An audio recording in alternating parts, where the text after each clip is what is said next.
Next, let's look at developing a representative sample of different decision makers. Microsegments. A microsegment is a group of decision makers who share a similar level of interest in a specific set of features.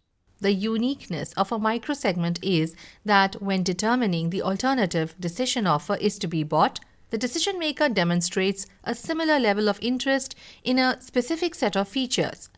These features being the characteristics or properties of what is bought, where it is bought, when it is bought, and how it is bought as appropriate for a microsegment. Here are the key discriminating features, KDF.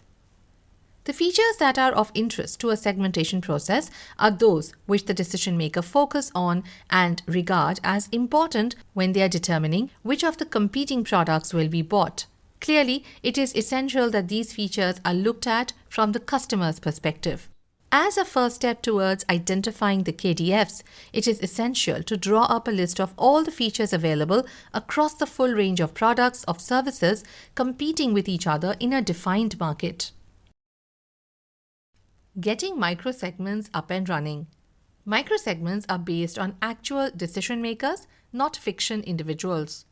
They represent the defined market as a whole, not just our own customers. Their KDFs are what they see as important, not what you would prefer them to see as important.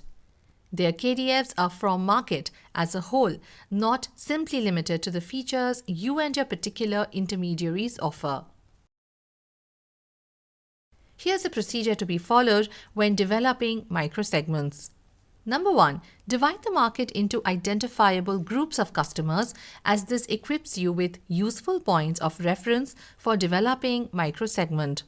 Number 2. Take one of these reference groups. Familiarize yourself with the individuals it represents and develop into a microsegment by carefully listing the customers in this group, regard as their KDFs, with any differences within the group captured as microsegment.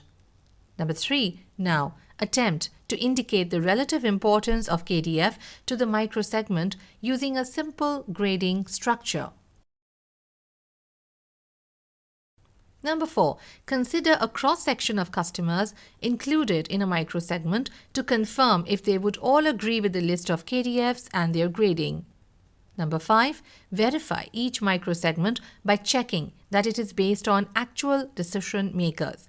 Further verification can be done by checking that its KDFs either represent a known transaction or actually make sense.